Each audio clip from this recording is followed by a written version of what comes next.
Godwin John ministries வழங்கும் தினம் ஒரு சத்திய வார்த்தை.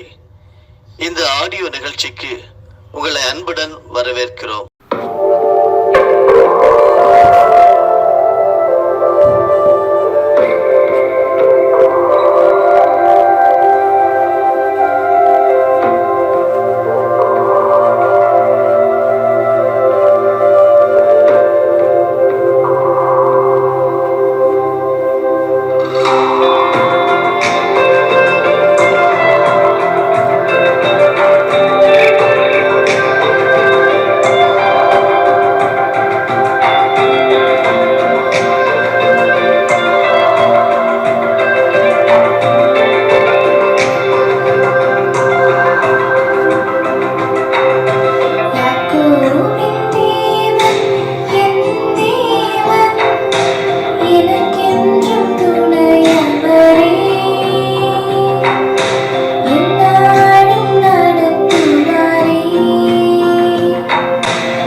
பிரியமானவர்களே, இயேசு கிறிஸ்துவின் பரிசுத்த நாமத்தினாலே வாழ்த்துக்கள்.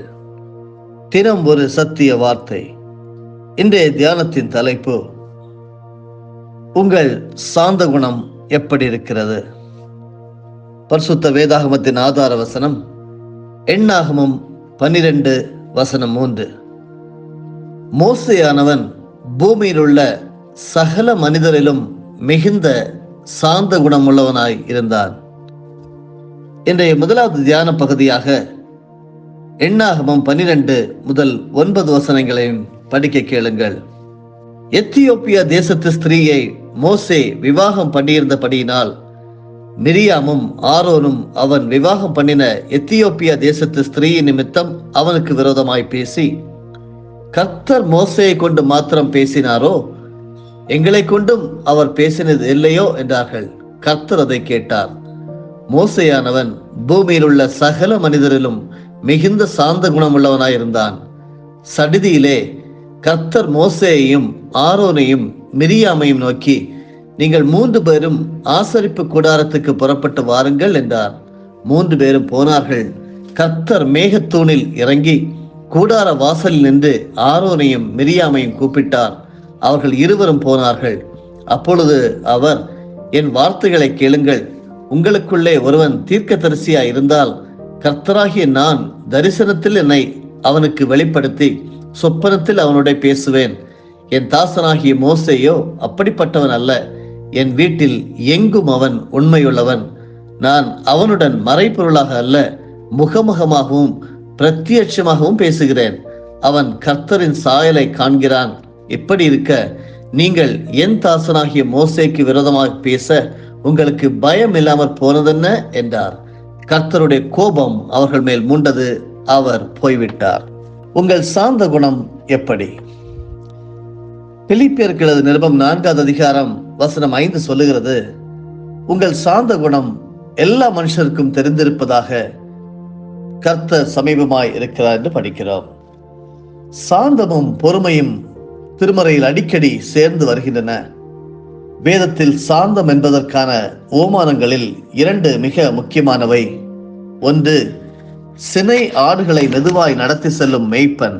அடுத்தது, குழந்தைகளை கனிவுடன் பேணி வளர்க்கும் தாய்.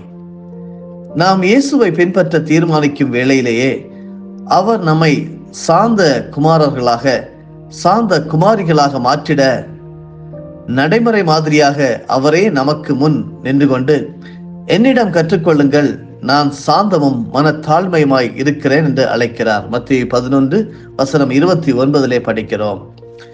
ஈசாக்கு தனது கிணறுகளை குறித்து தன்னோடு வாக்குவாதம் பண்ணியவர்களிடம் காட்டிய பொறுமையில் சாந்தம் அட்டகாசமாய் அங்கே வெளிப்படுகிறது. சாந்தம் எப்பொழுதும் விட்டு கொடுக்கும். யாராவது நமது சட்டையை கேட்டால் அதற்கு மேல் எதையாவது அணிந்திருந்தால் அதையும் கலற்றி கொடுத்து விட வேண்டும் என்று கற்பித்தார் இயேசு. சாந்தமுள்ள ஆவியின்றி நாம் பிறரது குற்றங்களை குறித்து பொறுமையாய் இருக்க முடியாது. அருமையானவர்களே, கலாத்திய நாட்டு கிறிஸ்தவர்களுக்கு அப்போஸ்தலனாகிய பவுல் எழுதியது, சகோதர சகோதரிகளே, ஒருவர் ஏதேனும் குற்றத்தில் அகப்பட்டு கொண்டால் பரிசுத்த ஆவியை பெற்றிருக்கும் நீங்கள் சாந்தமுள்ள உள்ளத்தோடு அவரை திருத்துங்கள் என்று கலாத்தியர் 6:1 படிக்கிறோம். தாவீது அரசனின் தவறுகள் நினைத்து பார்க்க முடியாதவை. தனது பாவத்திற்காக தாவீது நிறைய கிரயம் செலுத்த வேண்டியிருந்தது. ஆனால் ஆண்டவர் அவனிடம் காட்டிய பெருந்தன்மை, அவனுக்கு இருந்த மனைவியரில் பத்சேபாளையே சாலோமோனுக்கு தாயாக தெரிந்தெடுத்தது. ஆனாலும் மனிதனான மத்தேயுவோ பல நூற்றாண்டுகள் கழிந்த பின்னரும் அவளை உரியாவின் மனைவி என்றே அழைக்க விரும்பினார். இதுதான் ஆண்டவருடைய கண்ணோட்டத்திற்கும் மனிதனின் பார்வைக்கும் உள்ள வேறுபாடு. இயேசுவானவர் நெறிந்த நாணலை முறியார், புகையும் திரியும் அணையார் என்று மத்தேயு 12:20 படிக்கிறோம். இதை கேட்டுக்கொண்டிருக்கிறவர்களே, தலைமை பொறுப்பில் இருப்பவர்களுக்கு சாந்த குணம் கட்டாயம் தேவை. நமது அதிகாரத்தையும் திறமையும் பயன்படுத்தி நம்மை எதிர்ப்பவர்களை நசுக்கி விடுவதற்கான சோதனை இருந்து கொண்டேதான் இருக்கும். மோசே ஒரு பெருந்தலைவன், காலம் போற்றும் வேத வியாக்கியானி மேத்யூ ஹென்றி என்பவர் அவர் விளக்குவதை பாருங்கள். பொன் கன்றுக்குட்டியின் காரியத்தில் தேவனின் மகிமை பாதிக்கப்பட்ட போது மோசே சிங்கமாய் சீறினான்.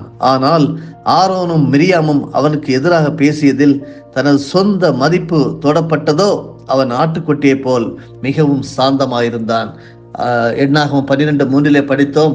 மோசேயானவன் பூமியில் உள்ள சகல மனிதரிலும் மிகுந்த சாந்த குணம் இருந்ததாக நாம் படிக்கிறோம்.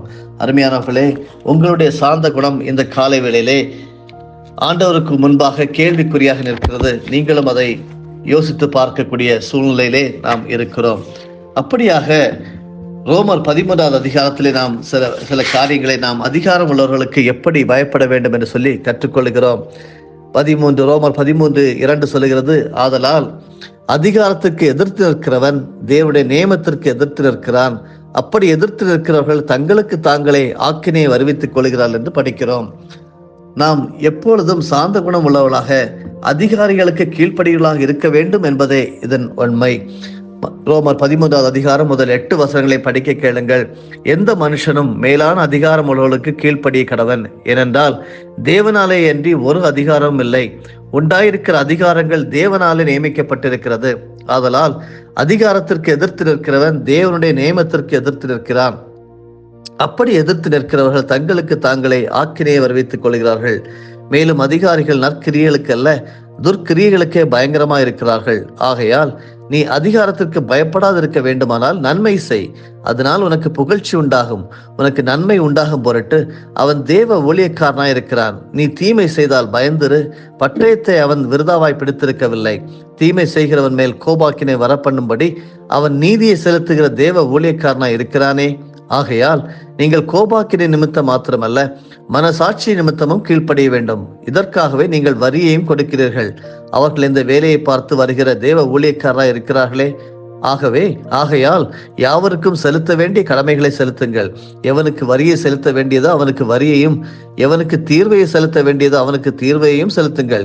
எவனுக்கு பயப்பட வேண்டியதோ அவனுக்கு பயப்படுங்கள். எவனை கனம் பண்ண வேண்டியதோ அவனை கனம் பண்ணுங்கள். ஒருவரிடத்தில் ஒருவர் அன்பு கூறுகிற கடனை அல்லாமல் மற்றொன்றிலும் ஒருவனுக்கும் கடன் படாதிருங்கள். பிறனிடத்தில் அன்பு கூறுகிறவன் நியாய பிரமாணத்தை நிறைவேற்றுகிறான். பழைய ஏற்பாட்டிலே எண்ணாகும் புஸ்தகத்திலே நாம் சார்ந்த குணம் உள்ளவர்களாக, உண்மை உள்ளவர்களாக இருக்க வேண்டும் என்று படித்தோம். புதிய ஏற்பாட்டின் ரோமர் 13ஆம் அதிகாரத்திலே நாம் நம்முடைய அதிகாரிகளுக்கு கீழ்ப்படிய வேண்டும் என்று சொல்லி இதன் மூலமாக கற்றுக்கொள்கிறோம். அதிகாரிகளுக்கு கீழ்ப்படிதல் தேவனுக்கு கீழ்ப்படிதலாக நாம் எண்ண வேண்டும். அன்றைய உலகின் அரசியல் தலைநகரான ரோம் நகரத்தில் இருந்த விசுவாசிகளுக்கு பவுல் இதை அழகாக எழுதுகின்றார். ஆளுகைகளுக்கு பின்னணியில் தேவன் இருக்கிறார் என்பதை படிப்பறிவில்லாத பேதுருவும் தெளிவாக அறிந்திருந்தார். நீங்கள் மனுஷருடைய கட்டளைகள் யாவற்றிற்கும் ஆண்டவருக்காக கீழ்ப்படியுங்கள், அரசனுக்கானாலும் அவனால் அனுப்பப்பட்ட அதிகாரிகளுக்கானாலும் சரி கீழ்ப்படியுங்கள் என்று 1 பேதுரு 2ஆம் அதிகாரத்திலே வசனம் 13-14 படிக்கிறோம். அதிகாரிகளுக்கு கீழ்ப்படிவது ஆண்டவருக்கு கீழ்ப்படுதலின் அடுத்த பக்கம். அருமையானவர்களே, தேவனுக்கு பயப்படுங்கள், அரசர்களுக்கு மதிப்பு கொடுங்கள் என்று வசனம் 17 அதே அதிகாரத்தில் நாம் படிக்க முடிகிறது. நாட்டின் சட்ட திட்டங்களுக்கு நாம் கீழ்ப்படிய அழைக்கப்பட்டிருக்கிறோம். இனி வருமான வரி செலுத்த தவறமாட்டோம், சுங்க வரி அதிகாரிகளை ஏய்க்க மாட்டோம், எவருக்கும் லஞ்சம் கொடுக்க மாட்டோம், சாலை விதிகளை மீற மாட்டோம். இப்படியெல்லாம் கிறிஸ்தவர் அனைவரும் உறுதி பூண்டு விட்டால் நிச்சயமாக உலகமே மாறிவிடும். நாம் தான் இந்த உலகத்துக்கு உப்பு. நாம் உப்பு தன்மை நம்முடைய உப்பு தன்மை குறைந்து போனால் உலகம் கெட்டு பயனற்று போகுமே. நாம் தான் உலகிற்கு விளக்கு. நமது பிரகாசம் மங்கி போனால் உலகம் இருண்டு படுகொலியில் இறங்குமே. அருமையானவர்களே, ஊழல் நிறைந்த நாடுகளின் வரிசையில் நம்முடைய நாடும் ஒருவேளை உயர் மட்டத்தில் இருக்கலாம். சபை போகிற போக்கில் அல்லவோ சமுதாயம் போகிறது என்று புலம்பினார் தீர்க்கதரிசி லியோனார்ட் ரேவன்வெல் என்பவர்கள். நாம் செய்யும் இடங்களில் உள்ள வேலை செய்யும் இடங்களில் உள்ள மேல் அதிகாரிகளுக்கும் முழு மனதோடு கீழ்ப்படிய வேண்டும். வேலைக்காரரே, நீங்கள் கிறிஸ்துவுக்கு கீழ்ப்படுகிறது போல உங்கள் தலைவர்களாக இருக்கிறவர்களுக்கும் பயத்தோடும் நடுக்கத்தோடும் கபடற்ற மனதோடும் கீழ்ப்படிந்து மனிதருக்கு பிரியமாயிருக்க விரும்புகிறாய். பார்வைக்கு வேலை செய்யாமல் கிறிஸ்துவின் பணியாளராய் மனப்பூர்வமாய் தேவனுடைய திரு உளத்தின்படி செய்யுங்கள். மனிதருக்காக அல்ல, தேவனுக்காகவே நல்மனதோடு வேலை செய்யுங்கள் என்று எபேசியர் 6ஆம் அதிகாரம் வசனம் 5-8 வரையிலும் படிக்கிறோம். நமது அதிகாரிகளுக்கு கீழ்ப்படுவது கிறிஸ்துவை சேவிப்பதாகும். கொலோசையர் 3 வசனங்கள் 22-24 வரையிலும் படிக்கிறோம். கேட்டுக்கொண்டிருக்கிறவர்களே, மேல் அதிகாரிகளில் நல்லவர்களுக்கும் சாந்த குணமுள்ளவர்களுக்கும் மட்டுமல்ல, முரட்டு குணமுள்ளவர்களுக்கும் நாம் கீழ்ப்படிய அழைக்கப்பட்டிருக்கிறோம். தமது மேல் அதிகாரி விசுவாசியா இருப்பாரானால் இன்னும் கூடுதல் உற்சாகத்தோடு அவருக்கு உழைக்க வேண்டும் என்று 1 தீமோத்தேயு 6:2 படிக்கிறோம். தேவன் உங்களை அபரிதமாக ஆசீர்வதித்து வழிநடத்துவாராக. ஆமீன். ஜெபம் செய்வோம். பரிசுத்தமுள்ள நல்ல தந்தையே, ஆண்டவராகிய இயேசு கிறிஸ்துவ நாமத்தினாலே உம்மிடம் வருகிறோம். அப்பா, எங்களுடைய சாந்த குணம் எப்படி என்கிறதை நாங்கள் பரிசோதித்து பார்க்கும்படியாக மோசேயினுடைய எடுத்துக்காட்டை காட்டினேன். உமக்கு ஸ்தோத்திரம் செலுத்துகிறோம். ஆண்டவரே, மோசேயானவன் எண்ணாகமம் 12:3 சொல்லியிருக்கிறது போல பூமியில் உள்ள சகல மனிதர்களும் மிகுந்த சாந்த குணம் உள்ளவனாய் இருந்தார் என்று கற்று தந்தீர். ஸ்தோத்திரம். அது மாத்திரமல்லாமல் அவர் என் வீட்டில் எங்கும் அவன் உண்மையுள்ளவனா என்று சொல்லி நீர் அவரை குறித்து ஒரு சர்டிபிகேட்டை கொடுத்தீங்க. அதே போல நாங்களும் எதிர்பார்க்கிறோம். உண்மையுள்ளவர்களாக, சாந்த குணம் உள்ளவர்களாக, கீழ்ப்படுகிறவர்களாக, அதிகாரிகளுக்கு பயப்படுகிறவர்களாக இருக்கும்படியாக ஆண்டவரே நாங்கள் எங்களை அர்ப்பணித்து செபிக்கிறோம். உமக்கு அதிகாரிகளுக்கு கீழ்ப்படுகிறது உமக்கு பிரியமான காரியம். அவர்களுக்காக ஜெபிப்பது உமக்கு பிரியமான காரியம். அப்படி செய்து வாழ்க்கையை தொடர்ந்து ஆசீர்வாதமாக நடத்திக் கொள்ள உதவி செய்யும். எல்லா துதிகன மகிமை உமக்கே, இயேசுவின் மூலமே பிதாவே. ஆமென். என் ஆத்துமாவே கர்த்தரை ஸ்தோத்தரி, என் முழு உள்ளமே அவருடைய பரிசுத்த நாமத்தை ஸ்தோத்தரி. என் ஆத்துமாவே கர்த்தரை ஸ்தோத்தரி, கர்த்தர் செய்த சகல உபகாரங்களையும் மறவாதே. ஆமென்.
ஆண்டவராகிய இயேசு கிறிஸ்துவின் மூலமாக உங்களை நாங்கள் மனமாற ஆசீர்வதிக்கிறோம்.